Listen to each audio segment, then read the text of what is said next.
we'll kind of start like typical I listen to podcasts, so it kind of goes like, hey Laura, how you doing today? Yeah, I'm good. How are you? Pretty good, I'm good. Let's talk about breakfast. I think Sure. people are always really curious about whether there's eat for breakfast. I'm always curious. Cool.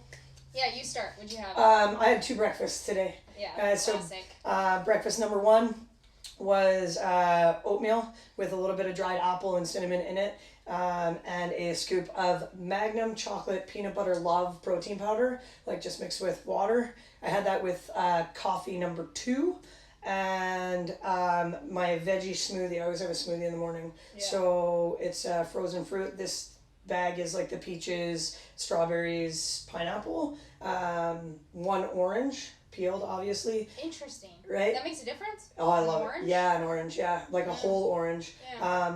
Mint from Ooh. West Coast Gardens, so fresh, like right off the plant, and spinach. And then if I have like lots of extra peppers, I'll put like a mini red pepper or something in it, and I have that every single morning.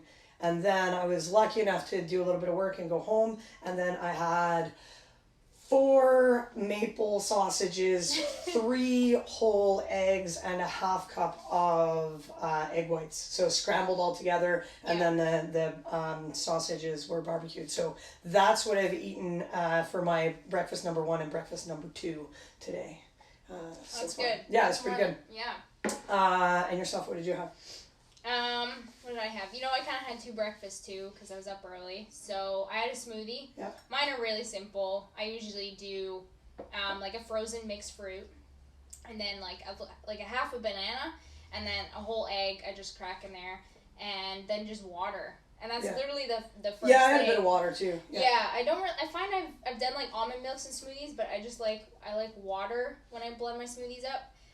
And then later on, a little after that, I had a piece of toast, a little butter, and a fried egg on top. And that's been. I got a question about your toast. Yeah. What bread do you use? Okay, so it's called Olivier's. It's a local company, and what's funny is I have a mini story. So I was getting it at No Frills because it's a pretty good price, and one day we were going there to buy it, and these people from Olivier were stocking the shelves at No Frills, and I said, hey, like, can I help you out? Like, I'll take like 3 of those because we just keep them in our freezer. And I was like, I really love this bread. And he was like, oh, like, this is my family's company. We're from France. He had this really Frenchy name. And he's like the...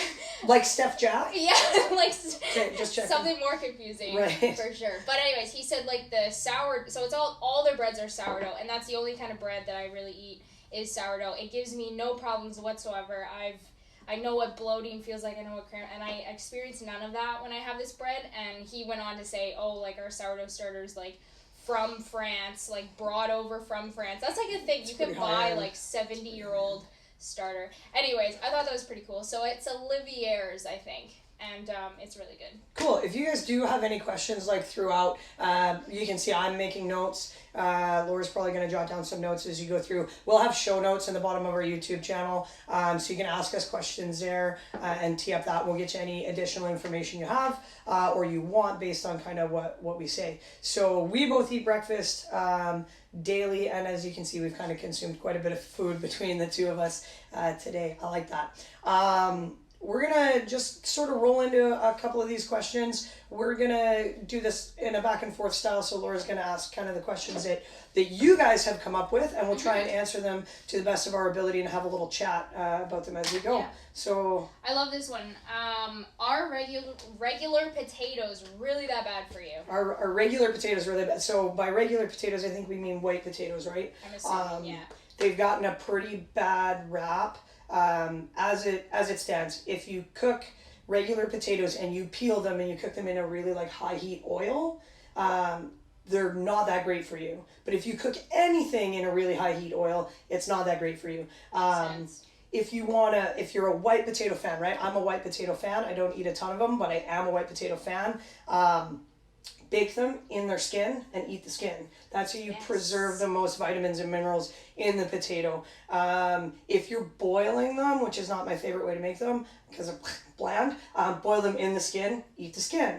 And try not to really overcook them. Outside of that, they're not bad for you. It's just you don't get as much bang for your buck because they don't have a ton of vitamins and nutrients and things like that. An easy replacement, if you like them, yams, sweet potatoes, they're higher in vitamins and minerals. They're both a really like carbohydrate source. It's like white or sweet, what are you going to do? If you want a lot of vitamins and minerals, you go with sweet. Yeah. If you're eating them every single day, too much of anything, even if it's a good thing, is not good for you, right? Yeah. So that's kind of my take on it. What's your go-to way to cook potatoes? Like a white potato? Yeah. So yeah. I do it two ways. So white potatoes, I'll either do like a baked potato. I'll do it on the barbecue or in the oven. Classic, like stab it a couple times with a fork, get the rage out. I put a little salt and pepper on the outside, wrap it up in tin foil, and it just takes a long time. I turn it a lot. I make sure it bakes evenly. Just takes a long time. My go-to for like those mini tiny like little red baby potatoes, I give them a slice. I pop them in a tin foil bag, salt, pepper, tiniest bit of extra virgin olive oil, and whatever my spice blend of the day is, and I throw them on the barbecue.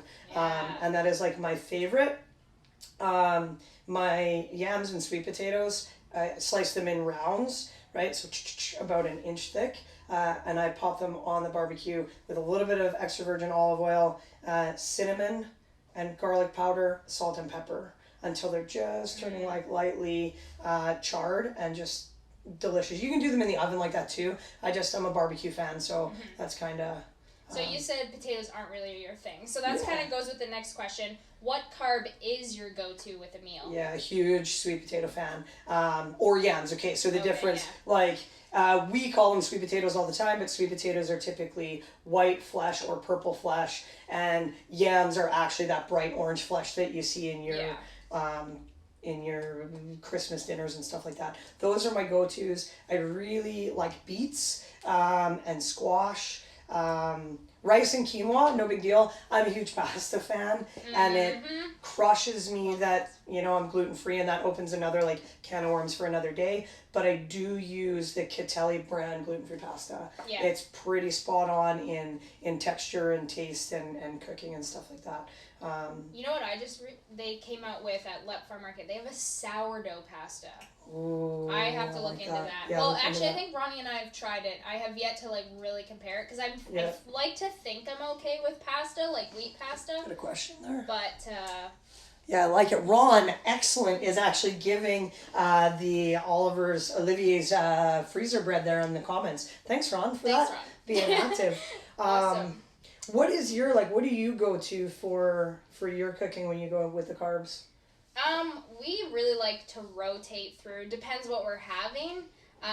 But generally, like our lunch carb, will generally be a rice or potato. Yeah. And it'll be either a yam or a white potato or rice, essentially. If dinner, it's kind of the same thing. And then, like obviously every once in a while we'll have pasta. I know Ron shared our pasta we had last night. Yeah, the carbonara. Yeah, carbonara. That was every once in a while we'll do that. And then, obviously we can have bread too. So we do toast as well. But those are just the main ones. And we just rotate through. Quinoa, I used to be really into it, but I just found it expensive, and I guess I could put it in my rice cooker. Can you put quinoa in a rice cooker? Yeah, you can. I just underline that. So we'll talk about quinoa a little bit down the road here. But quinoa is a contentious subject with some people, but we will touch on the benefits and kind of some really good ways to cook it. But you can do it in a rice cooker. That's good. Cool. Let's move on to the next question. Are too many eggs bad for your cholesterol? Like 2 eggs a day? 2 eggs a day. In general. Like, a lot of this stuff is it depends or in general. Because everybody is really specific in their nutrition. 2 eggs a day should be fine as long as you don't have any like underlying cholesterol issues. And the rest of your diet's pretty good. If the rest of your diet is crap, you need to fix that before you go, oh, it's probably bad that I'm having 2 eggs. But 2 eggs on the daily is not too bad at all. And people are in this like I guess we'll go into the next question. Yeah, so the next question was like, if you want to lean out, are eggs too high in fat? So I actually had a little laugh out loud in my notes about this. Are eggs too high in fat? It really depends on the rest of your diet. So if the rest of your diet doesn't have a ton of fat in it, then no, of course not. But eggs, as a general rule, you're looking at like 7 grams of protein and 6 grams of fat. So is it a protein or is it a fat? That's tough to say. It kind of depends on if you have a really high fat diet, then I don't know if that's kind of something that you can change. You could add more egg whites than actual eggs, and it might be a good change. But whole eggs are like a delicious source of both fat and protein, right? If you want to lean out, 2 eggs a day is probably not the deciding factor as to whether you're getting to your fitness goals or not. There's probably other things. There's probably a lot of other things that are factoring in. So no, I don't think so in my opinion. Yeah, cool.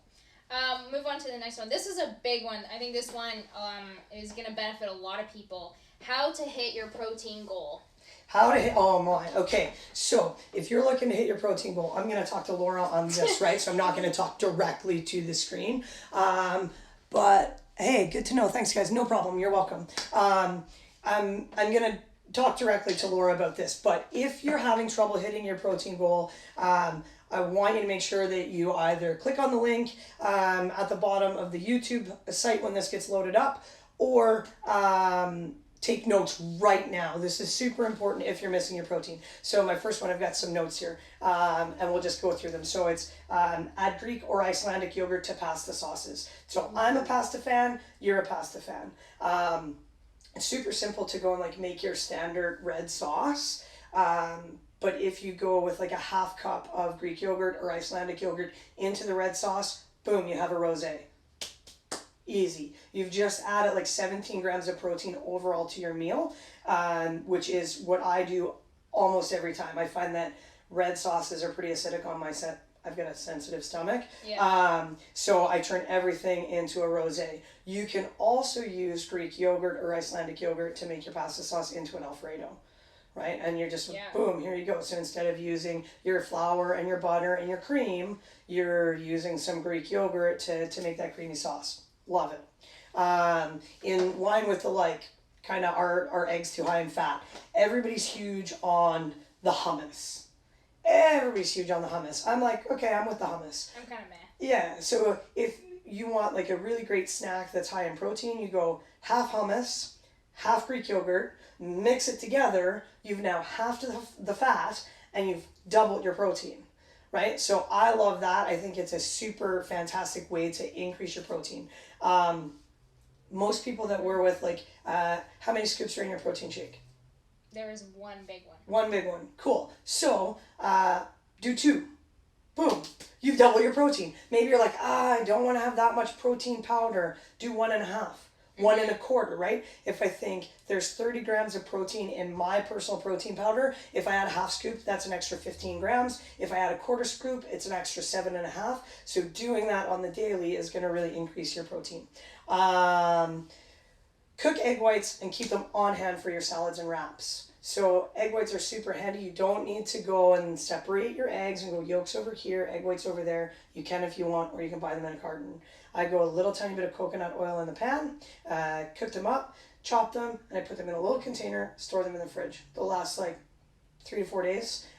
Taste really, really fresh, and you can throw them on top of your salads. You can throw them inside any of your wraps. And I know it sounds a little bit weird, but I'll also put it into a pasta sauce or into a pasta dish. You can't even taste it. And you'll fried rice, all really authentic fried rice will have eggs in it. So I add that to my fried rice as well.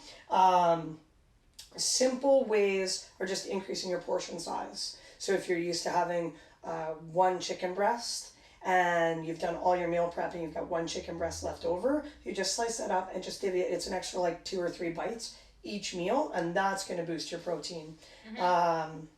I'm a cottage cheese fan, so I use the lactose-free cottage cheese. That's pretty high in protein. If you don't eat a cheese source, that might not be an option for you. But it goes the same way as the Greek yogurt, I add it to pasta sauces as well. So it's kind of like having a big ricotta that doesn't really melt in, and it makes it kind of a rosé sauce, which I find personally delicious. That's a good idea.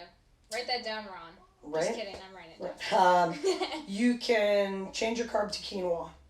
Right, so quinoa is really, really high in protein compared to rice. You could add lentils and beans to your rice to increase your protein as your carb source. Yeah. So I found that I was pretty shy in my protein in the morning when I took meat out of my morning breakfast. So I would do my potatoes and then I would just add a can of lentils in, and that just bumped up my protein a little bit, which was also delicious. And then to lead into our next question, you can add and track your collagen. So a lot of people use collagen as a supplement.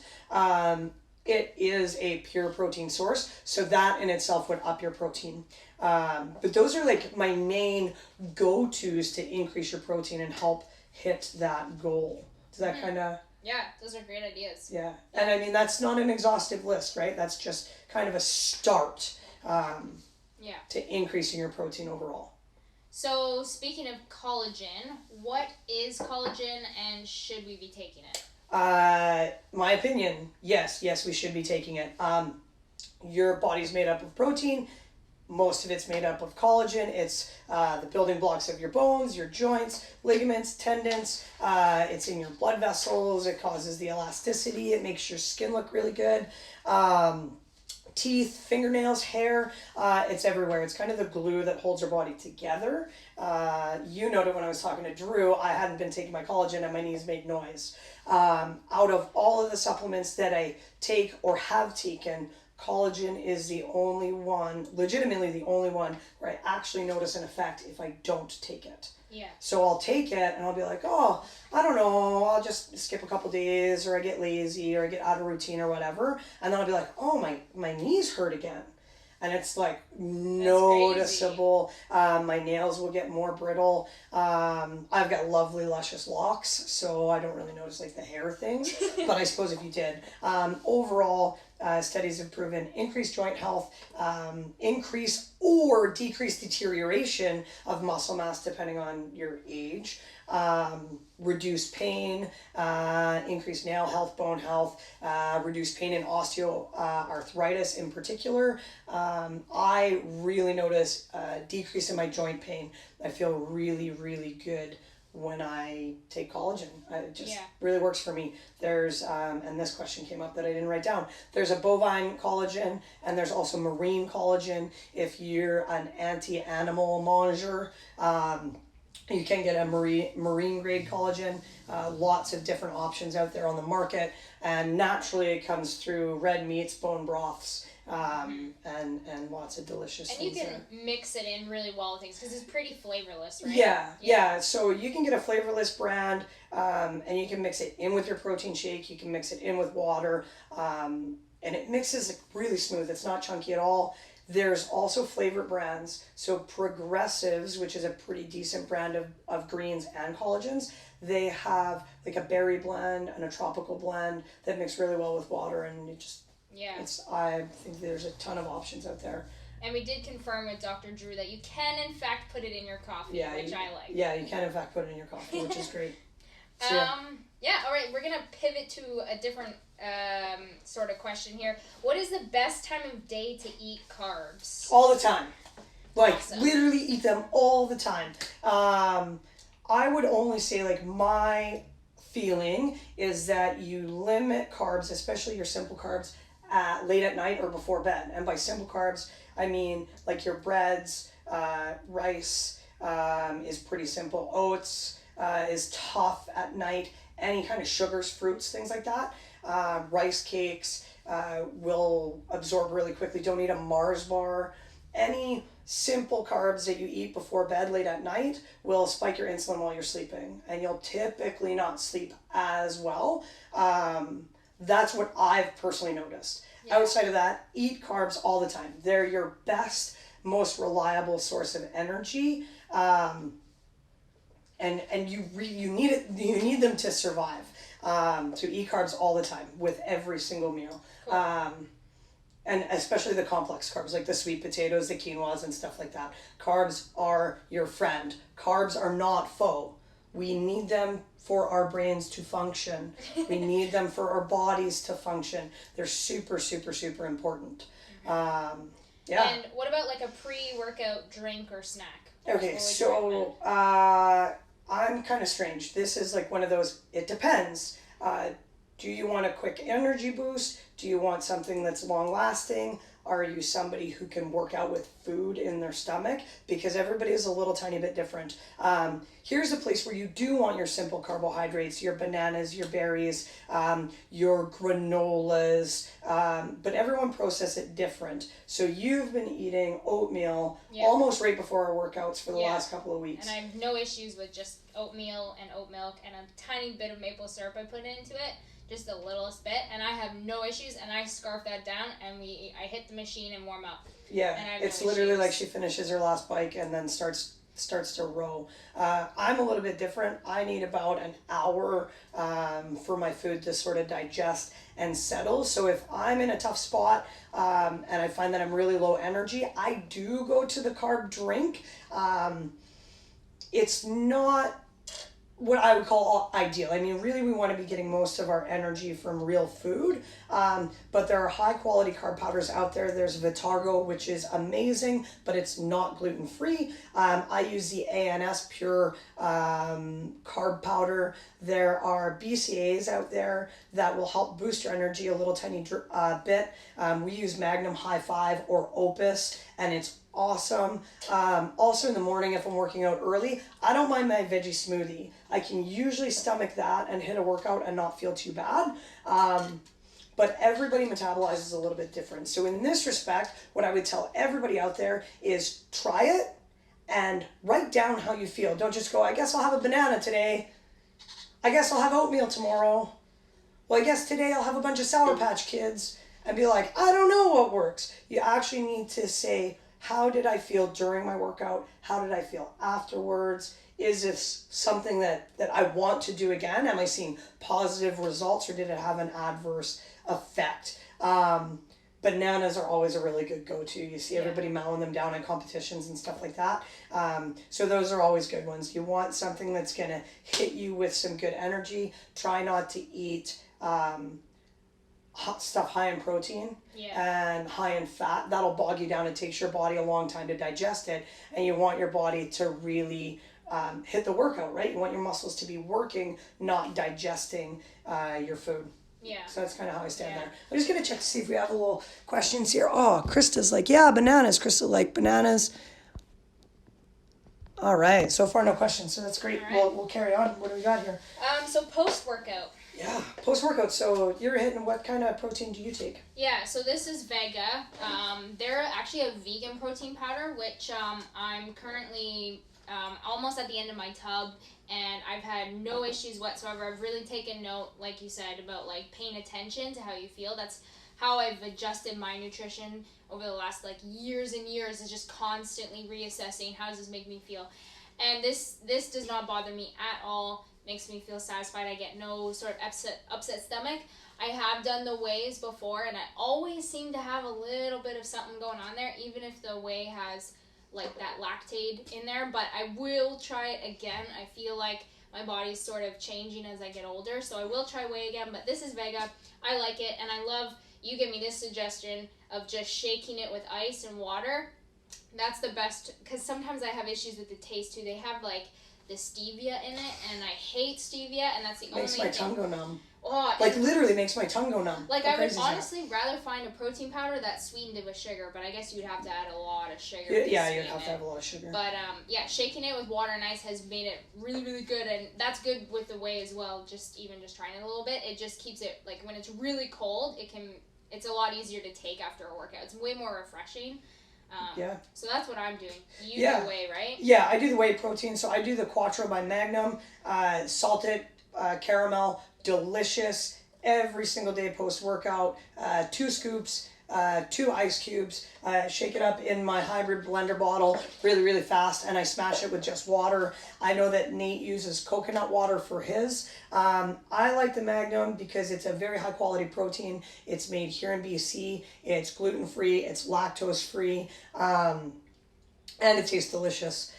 Like really, really good. I'm pretty sensitive to protein powders that mix and get clumpy. This one with the ice, you shake it up, it's wonderful. I also will add a little bit into Greek yogurt and mix it up and kind of have it as a pudding at night with some berries. Delicious. But I think you had the best point. You need to try something and see how it affects your body, and your body is going to change. So some kids that are allergic to things when they're younger, they're not allergic when they're older. People can develop allergies as they go. So if you're using something and if you've been using it forever and you've had no issues, and then all of a sudden you have an issue, it might be with your protein powder. It might not be with your protein powder, and you might have tried way before and be able to go back to it now. There are so many high quality protein powder options out there, but don't be afraid to switch it up. Try a new one, go back to an old one that you thought might have been causing issue. And I just mix mine with water. I just think it's delicious. Yeah. So switching over to like when we talk of real food, so like rice, when you make a batch of rice, how long does it last in the fridge? That's a great question. So like the shelf life of real food. Shelf life of real food is super important. So I don't know if you knew this. We're going to find out. Okay. What do you think, and I'm going to put you on the spot here, what's more dangerous in your fridge? Cooked rice or cooked chicken? You know what? I'm going to go with cooked rice. Cooked for 100%. Yeah. Right? I've heard that like it's cooked rice so, is... Yeah. Whatever you do, eat your rice quickly. Right? It's insane. Why? Cooked rice will breed bacteria because it stays really, really moist. It has a higher moisture content. And because it's a carb, so bacteria digests it quicker, the same way your body will digest it quicker. And so then the bacteria will grow, and next thing you know, you have salmonella in your rice, and you're like day 6 plowing your white rice in your belly, and it's no good, right?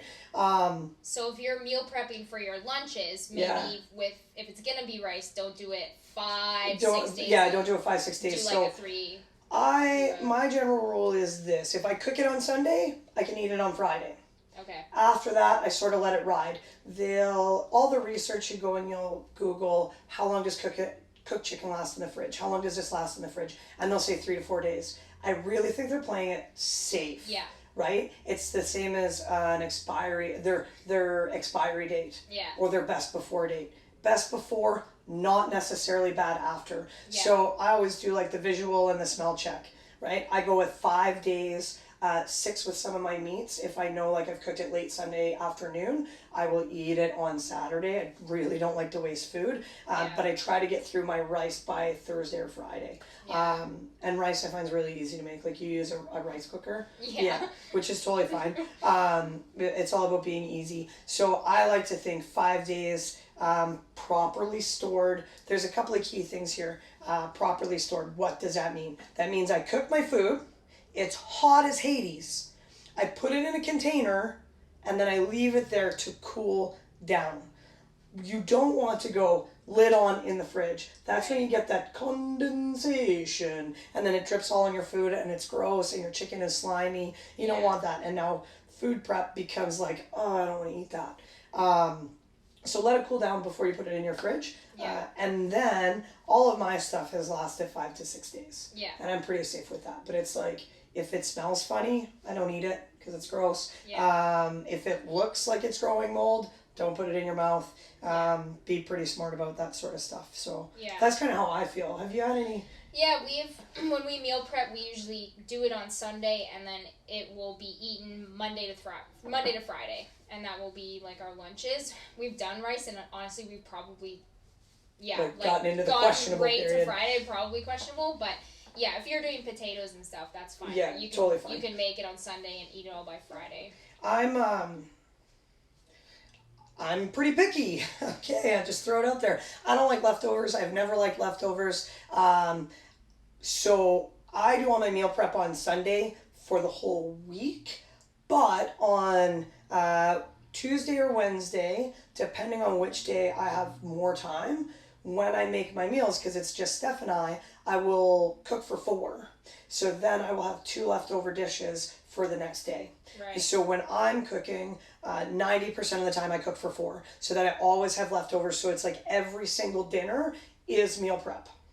And I try to do it like that because that keeps me more engaged and eating healthier instead of going, Sunday's chicken and rice and it's Wednesday, and Sunday's chicken and rice and it's Thursday, and then that just kind of, I want to live my life and be really happy with the food that I'm eating. So I try and make meals every day that can be used as leftovers if necessary. I find that that's super helpful. We still doing a, hey Nate's here. Lots of people, I love it. Hey guys.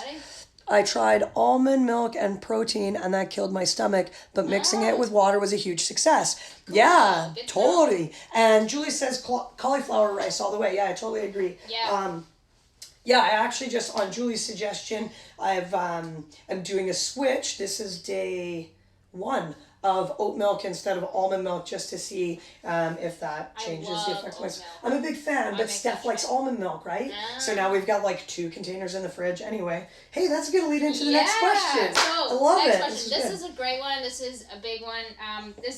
So cooking for a family when you don't want to eat all of the same meal. And this doesn't mean just like family with kids. Like if you and your spouse, or your spouse wants to eat something different than you, what are you going to do? Your kids don't want to eat what you make. What are you going to do? Cool. So I've got unpopular opinion here. I don't care. Like, I'm the one making dinner. Here it is on your plate. If you're hungry, eat it. If you're not, don't eat it. You don't like it, go to the kitchen, cook yourself some damn dinner. Yeah. You know, the effort that you put forth and the nutrition choices that you're making are important. And like, what I eat is important to me. And if we're in a relationship, we need to be understanding with each other. That being said, that's not always the case. So let's look at some actual viable options. In the case of kids, now I'm not a parent, right? Obviously, I'm not a parent. But as a parent, you make the decision for your children. So it's like, here is your food, you eat it. I was a picky eater. So you do need to make some concessions. And it might be the case that you want to pick your battles. If your kid wants to wear a superhero costume every single day, superhero costume every single day. No fight about it. Just let it happen, right? You need to make sure that your kid's sort of eating healthy food. I think it's really important to set that standard. But if you can get, say you want to have, I'll use Ben Bergeron as an example. Yeah. His kid only wanted to eat like English muffins and eggs. And that was it. That's all his kid would eat. But it's like, okay, so mom, dad, and the other kids are having this, and little kid, English muffin and eggs. Awesome. Super simple to make. It's not like you're making 2 meals, but your kid is getting something healthy in his body, and you don't need to have a fight every single mealtime about it. Yeah. But you shouldn't be making 4 separate meals, in my opinion. The other way is like you prep Sunday night for all of your lunches, correct? Yeah.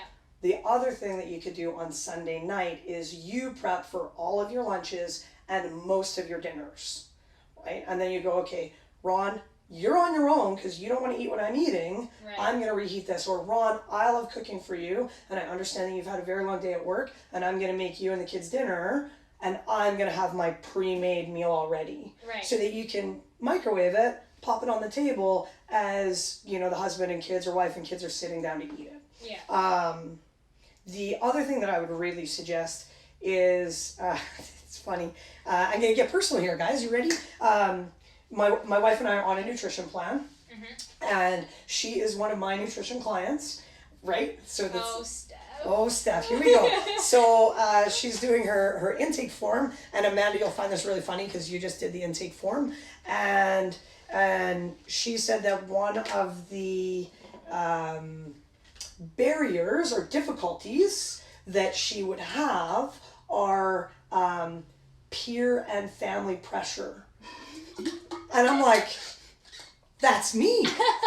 I'm family and peer pressure in this house, right? So she's thinking, I could be a detractor to her reaching her health and fitness goals. And that that hit home. Like, it took me a minute to I had to sit there and be like, because she's sitting on the couch next to me as I'm doing my nutrition updates and checking on everybody's files. And I'm like, don't freak out as a wife. Analyze and assess as a coach and figure out how you can help her. So I said, okay, you're going to have to tell her to have a conversation with her spouse about the fact that they need to work together to reach their goals. Yeah. So I put the computer away and I said, sweetheart, I know it's really important for both of us to reach our health and fitness goals. It's really tough during quarantine, really tough during quarantine. And I know that I'm really committed to not eating junk food. And she was like, awesome. And I'm like, cool. I know that it's going to be tough for you because you're doing the grocery shopping. It will make it easier for both of us if you don't buy the junk food. And then it was like, okay, cool. So now anytime I'm going to the grocery store and it's my turn, I'm like, hey, do you need anything? And she's like, I really want snacks. And I'm like, no snacks, but I'll be right home, sort of deal. And so we've been working together on reaching those goals. So if it's something that's important enough in your relationship, then you have to have a conversation about it. Yeah. Be like, cool, you like white potatoes, I like sweet potatoes. You can cook both at the same time. It doesn't need to be a complete diversion. And you can make some concessions there, I think. Yeah. That I feel like I went kind of roundabout on that answer. No, I think a lot of good advice there, for sure. Do you have anything to add to that? Because you and Ron kind of have a cooking routine that you guys do. Yeah, I got pretty lucky. Ron will eat anything. He's probably less picky than I am, and I wouldn't even consider myself picky. Yeah, so we do eat everything. We have the same taste in food. I know he doesn't like mushrooms, so you just pick the mushrooms out. Yeah. But no, and I don't have kids, so I haven't had that sort of situation. But yeah, I think those were great advice that you had, and if the recipe that you're making could be made in two different dishes, two different pots, you're gonna make a pasta or a rice dish and your kid hates peas, then you just separate it and you put the peas in one and then you have a little one on the side that doesn't. That's a great one. I know it's one extra dish, but it's probably worth it. That's what my mom used to do. So we would do the homemade mac and cheese, and in her homemade mac and cheese she'd put canned diced tomatoes and raw, she wouldn't even cook them, raw onions and a bunch of crap. Well, it was terrible. And then bake it, but the onions would never ever cook, and I didn't like tomatoes ever, and so she would make me my separate mac and cheese in a separate dish. My brother and I would eat it. So you take your recipe as far as you can take it before your kid will not like it, one. And then So I hope that helps a little tiny bit. I mean, it's definitely not exhaustive, but it's definitely a tough situation. And if you're a parent and what do you do with your kid? You could type it in, and that would be cool to share too. Exactly. I mean, if you have any tips, any advice to go on, what has worked for you guys? I mean, not having kids, the dogs, they just eat whatever I cook for them. Easy kids. All right, so let's talk about tips for meal planning when you're a shift worker. So overnight shifts, 12-hour shifts, that sort of thing. Yeah, so I've got a lot of advice on this, but I'm going to be really, really general. My wife, as you know, does the 2 days on, 2 days off, or maybe you don't know. Julie's got some tips here. In our house, I make a new recipe, and if two or more don't like it, then we don't make it again. Not everybody has 6 kids in their house though, Julie. Sure, you're going with if 66% like it and 33% don't, you scrap it. But I mean, that is good, right? So if you do make a new meal, that's a great one. And then if everybody likes it, add it to the repertoire. Right? If you're oh, sweet. Tips for meal planning for shift work. So I like to think of it like a big long weekend and then a work week, and a big long weekend and a work week. So it's the last day off is like a Sunday. So you get your first day off and you're chilling, you're getting used to being off, you get onto a sleep routine, and then you get 2 full days off and then you have your Sunday, right? Where you go grocery shopping and you do your meal prep for those 4 days, your 2-day shifts and your 2 night shifts. The big things are as specifically first responders that are in cars, like or in hospitals, and typically busy. You need to have mini meals. So if I think about what I bring, I've got my 2 big breakfasts, and then I have a big lunch, and then I have a big supper, and then I have my supper at home. You're not always going to have time to eat it. So you take your 4 ounces of chicken and your cup of rice and your veg, and you split it into 3 separate portions. So if you split it into 3 separate portions, then you have these little tiny snacks. So if you have time, you're like, little tiny snack, no call, sweet, little tiny snack, no call, little tiny snack. And next thing you know, you've had time for your meal. But if you get called away, at least you've gotten 1/3 of your meal in, and you're starting to feed your body for maintenance over the long haul of that 12-hour shift. It's super important to either have a way to keep your food cold, so a 6-pack or a small cooler, strapped into the front seat of your PC or whatever it happens to be. But you want stuff that you can keep in your duty bag that doesn't need to be refrigerated, and doesn't need to be huge. So like a little Ziploc bag full of protein powder, maybe label it protein powder just so you know. Some good protein bars, or some crappy protein bars out there, but some good protein bars, some hearty fruit like pears and apples, not bananas, they'll just get squished. And keep it spare and keep it on hand so that you can snack throughout that shift. The hardest thing is if you're doing an overnight shift, the only thing open is like fast food restaurants, and you really get bogged down by, I need something quick, so I have to go to McDonald's. Well, guess what's quicker than sitting in the effing drive-thru, reaching into your bag for a snack, right? But sitting down and having a full meal is really, really difficult. So many mini meals, like 9 mini meals. Those little packages of oatmeal are great. Most CPOs in different locations, you can get hot water at Tim Hortons and add it to oatmeal, pop a protein powder in the oatmeal, and be able to smash that back. So there's tons of things. The key is going to be small portions and eating food that you cook yourself. If you don't have it on hand, you'll go somewhere to get it. Yeah. So have it on hand. And probably pack more than you think. Yeah, right? exactly. Yeah. Pack more than you think. So there's nothing wrong with bringing your food home. Yeah. If it sits in your lunchbox all day and stays moderately cold, like above or below 4 degrees for the most of the day, you can bring it home and put it back in your fridge and take it tomorrow. Just because you didn't get to your meal doesn't mean you're a bad person. It just means that you got busy, and you can try again tomorrow.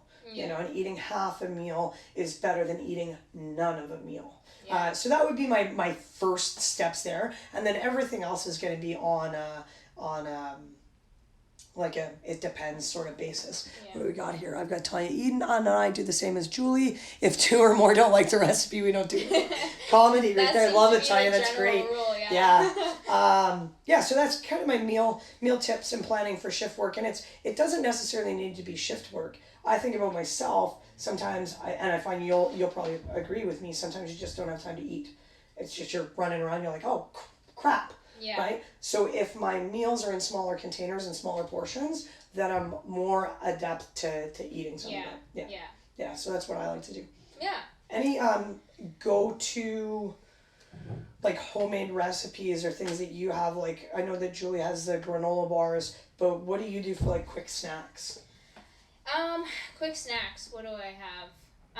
I have like fruit on hand. I do have like deli meat or like pepperoni sticks. Sometimes you gotta be really careful about like the quality of your pepperoni stick.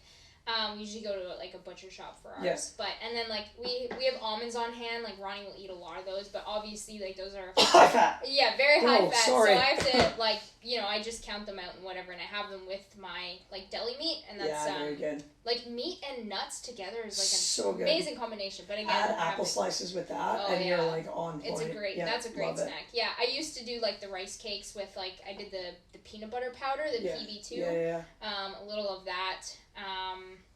What else? sometimes if I didn't really have like a whole lot of bread in the morning, even just a simple piece of toast, with like some tuna, you get like those the little flavored ones, tunas, like a little tuna sandwich, something like that. Very good. Those are great ones too to pack in your duty bag. Those little tiny cans of tuna. They don't need to stay hot. They don't need to stay cold. You just have a bunch of them. Do whatever you do.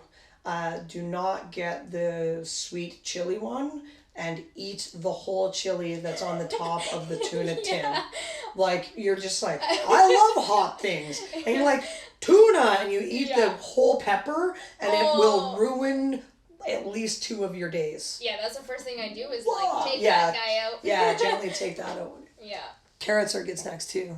Yeah, vegetables. Yeah, high glycemic, but that's okay.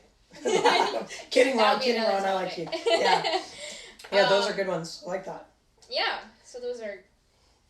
So I guess talking about like easy food replacements. So easy food swaps for like healthier versions of others. So like condiments and like chips, things like that. Like, what can we swap these out for? Yeah, so this is like just a quick one for one, not exhaustive. This is just things that I came up with as Stacy and I were chatting this morning.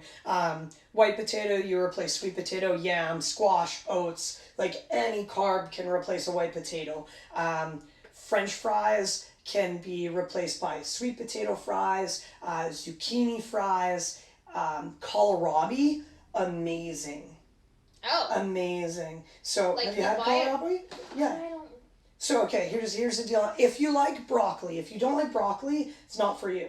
But if you like broccoli, so kohlrabi is like this big and it's got like little stickums off of it. Yeah. And it on the inside, it's like eating the entire inside of a broccoli stem. Okay. It is crunchy and delicious and flavorful. It bakes really well. I like to cut it out. Oh, it's so good. It's like really, really good. So you bake it kind of like a fry shape? Yeah, you bake it in a fry shape. Absolutely delicious. Put it in stir fries, anything like that. You could do like, if you like cauliflower rice, kohlrabi rice is delicious like a broccoli rice. You can even grate it like a zucchini noodle. Like, lovely. Kohlrabi's great. Yeah. So that's kind of the go-to of the white potato switch. There's like your rice, switch that out for quinoa, lentils, beans, whatever. I find the big one is sour cream. Like, I love sour cream. Love sour cream. I just use Icelandic yogurt or Greek yogurt. Yeah. Super easy switch. If you find it a bit too like tart, because it's really high in protein, if you take a little tiny bit of Hellmann's mayo, not Miracle Whip because that's still tart, but a Hellmann's mayo that's a little bit bland, and mix it, it'll kind of tamper the tartness of the yogurt, and it'll still give you kind of that fatty creaminess that people are looking for.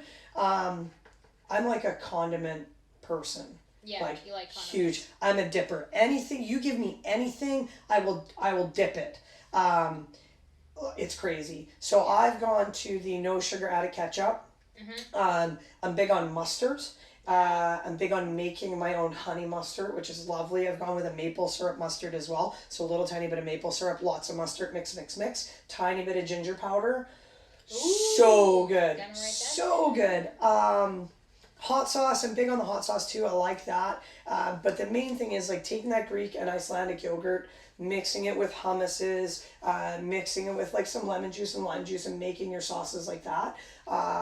For any like cream salads, like potato salad and things like that. Yeah. I don't use a full mayo base. Like, I remember watching my mom make potato salad, one of my favorites, right? And so she makes all these potatoes and she makes all these eggs and everything's cut up, and she takes this giant spatula out of the Miracle Whip jar and just like punk, giant punk, and there goes like half a jar of mayo, and she's mixing it, and I'm like, yes, right? Because I was a plump little chonker when I was a kid. But now I go with like a Greek yogurt, tiny little bit of the mayo, little bit of the lemon juice, and add lots of herbs to it to loosen it up so that it spreads, and it's not as creamy, but it's so delicious. Like, it's so flavorful. Yeah. Adding like fresh herbs to that stuff, great replacement to any of your cream sauces is the Greek yogurt, like, or the Icelandic yogurt. Even so, some people will do like a ranch dip even for like their pizza. If you're having like a pizza night, a healthy pizza night, 100%. Yeah, so that's what I do with my Greek yogurt. So what I make mini pizzas out of corn tortillas, And then I dip them because they need to dip. So I go Greek yogurt and Frank's Red Hot sauce, and I mix it up, and boom, it's like amazing. Yeah. Ground beef, people are like, oh, I want ground beef, I want burgers. Ground bison, Hannah says to get it up at Otter Co-op. It's a great location there. Ground chicken is a great replacement for ground beef too if you find that your fat content is a little bit high, or don't replace it at all. Just drain the fat and enjoy some beef. I'm big on chips. Like, I love chips. So I don't bring them into the house. But I do eat the sweet potato crackers from Costco. It's a great crunchy replacement. And then I add it with like some vegetables and stuff like that too. So I'm like carrot sticks and celery, but sweet potato cracker. And then carrot sticks and sweet potato cracker. And it's just like a nice crunchy what do you think of those alternative. Veggie straws? I know veggie straws are really popular. Not good. No. They're quite processed, like they're quite processed. And my tell is they feel greasy. So if it feels really greasy, it is really greasy. I love them, don't get me wrong. You bring me a bag, I will eat the whole thing. So I don't keep them in my house. As an alternative, I'm not even going to say a healthy alternative because I think that's bullspit. As an alternative to a chip, yes, better. Is it good? In large quantities, no. If you want to have a bag of veggie fries on every second Saturday night and watch the movies with your family, by all means, live your friggin' life. Like, have some fun. Don't eat veggie fries every single night. It is not a vegetable replacement. Don't assume they're healthy. Just because it says veggies on it, it is not healthy. Look at the nutritional info. It's not something that you want to be consuming a lot of. So that's kind of how I sit there. What we got here? Pretty sure we get it at Leps. Okay, something that you get at Leps. I don't know. Oh, Ron. We might be talking about pepperoni sticks, maybe. Yeah, pepperoni sticks. Yeah. Whatever. Cool. So a great marinade for barbecue chicken. I don't know. I spice everything, so I don't marinate a lot. I don't have a ton of time, so it's like I go home and it's like, crap, I gotta eat. So unfortunately, I can't get into America. Damn. I really love the Trader Joe's blends of spices, the salt-free ones. Kroger brand at Fred Meyer has this salt-free zesty blend. I have no idea what's in it, but it's super, super fast. So I go like a little bit of olive oil, zesty blend, mix it up. Or I'll go a little bit of olive oil, the mushroom blend from Trader Joe's, mix it up. I live in an RV, obviously, so I'm really limited in space. So I go with spice blends. I go with salt-free and then add my own salt. I'm adding salt. Salt is also your friend, but you want to add it yourself. You don't want something that is already infused with salt, in my opinion, right? So I do just a salt blend there. I don't marinate a ton, so I don't really have an answer when it comes to chicken. But I do have something that I use for flank steak. Ooh. Are you ready? Okay, it's going to blow your mind. So flank steak, extra virgin olive oil. Write down. Ancho chili powder. Right? A little bit of garlic powder. And a little bit of cinnamon. Oh. And, are you ready? Yeah. Maple syrup. Nice. Yeah, like just a little bit. And on that flank steak, you let it set a long time. Like minimum 4 hours. Bring it to room temperature. Throw it on the grill. You just have to watch the temperature. It's going to be slightly lower than you would typically cook a flank steak at because you don't want to char the maple syrup. Yeah, exactly that. Absolutely delicious. I had it at a tapas bar in Vancouver about 3 years ago, and I still make it. That is my go-to marinade for a flank steak. Oh, and I just thought of one. Brilliant. Lena, because you wanted it, this is my mojito chicken. This is probably the best chicken thigh recipe I've ever made in my entire life. I put fresh mint in my smoothie, but in this one I use dry mint. So you go with lots of dry mint and you give it a little scrub between your hands like that and you put it in your bag. You go with lime zest and lime juice, salt, pepper, a little bit extra virgin olive oil. You throw your chicken in there and you give it a really good rub up. and you let it set, not very long, because the lime juice will start to cook your chicken already. You don't really want that to happen. So this is like a 5-minute marinade, which is why I love it. It's like a 5-minute marinade. It's mix, it's rub, it's preheat the barbecue, get ready to go, and then you pop those chicken thighs on the barbecue. Delicious. Lime, mint, chicken thighs, on point. Sounds good. Yeah, that's kind of, that would be my go-to It's a great idea. 5-minute marinade for chicken thighs. What about you? What do you You know what, chicken? marinades, I feel like you really can't go wrong, like, if you've got common sense. Like, oh, throw some garlic. Yeah. Throw some spice. Like, choose the spices that you like. You really can't go wrong. When it comes to cooking, you're thinking of 3 things. You're thinking of, like, the salt and the acid. Okay, maybe 2 things. When I, like, cook something and I'm like, man, this just doesn't taste right, usually it's because it needs a bit more of an acid or it needs a bit more salt or something like that. So having, like, just various types of vinegars around is really handy, and just taste it as you go. But in terms of marinades, I really don't feel like you can go wrong. I do a lot of, like, just, like, raw crushed garlic powder. Yeah. I have some, like, Chinese rice wine sometimes that I'll use. We did one recently. It was, like, soy sauce, Chinese rice wine, garlic, and then, like, a little, like, a teriyaki, not a sauce, but, like, a teriyaki, more like marinade, like it was a thinner liquid. Yeah. Add ginger to that, and that will bump that up. I'm trying to remember. Oh, and, like, I like red pepper flakes. Yeah. Like, I don't have those. I'm gonna get just those. like red pepper flakes. Yeah. Chuck those into things. Yeah, cinnamon, and you know what? Chinese 5-spice is, like, one of my all-time faves. 100% the most underrated spice. Yeah, Chinese 5-spice for sure. That we don't have in our like, I personally have it, but most people don't have it, don't use it. Chinese 5-spice is unbelievable. Awesome sauce. Thanks, guys. Hey, no problem. What do we got? Is there somewhere else to watch this later on when I'm not up to my album? Yeah, I'm going to put this on YouTube, Stu, so this will be uploaded, and then we'll get some show notes so you can kind of jump around to where you want. So I hope those marinades help. I mean, Laura and I cook a lot, so we will do this again with some different, without all the questions, and we'll just kind of chat food for a little bit too, and throw out some different things that we've been doing.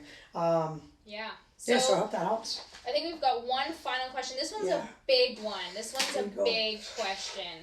Are you ready? So, intermittent fasting. Okay. What are your thoughts? What are my thoughts? Are you ready? Here are my thoughts. Man, I've got a bunch of them. I'm going to blow your mind. Okay. Everybody is already intermittent fasting to some degree. I believe it.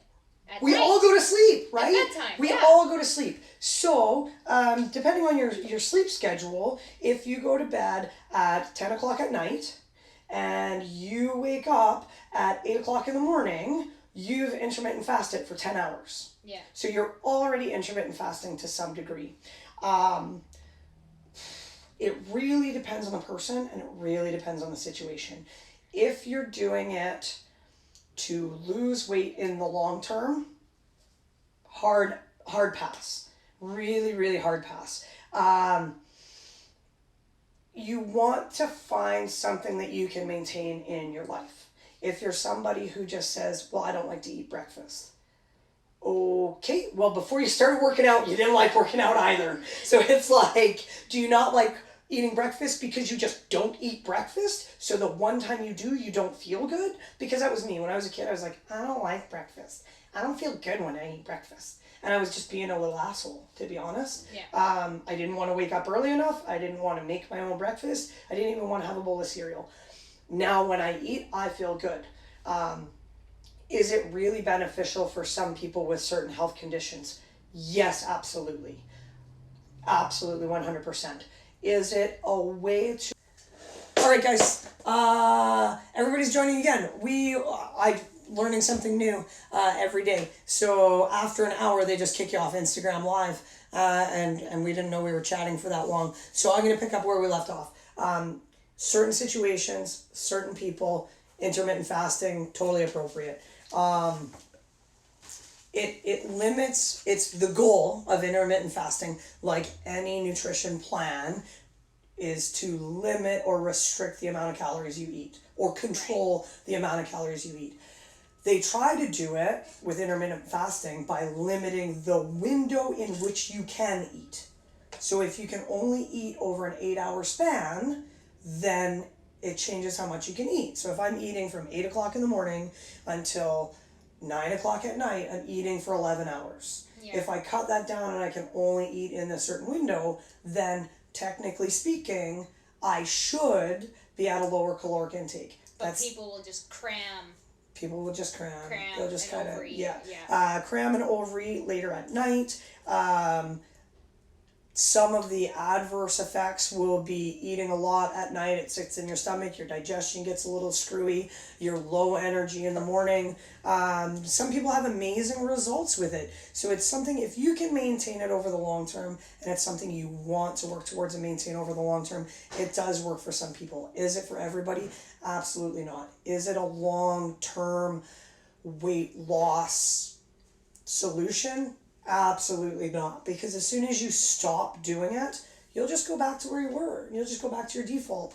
And is it real life applicable? If I think about, I can only eat from 1 p.m. until 7 p.m. and all of a sudden there's a Christmas party and I'm starving and I'm there until midnight and there's a sushi platter that Darla and Dakota bring and I can't have it?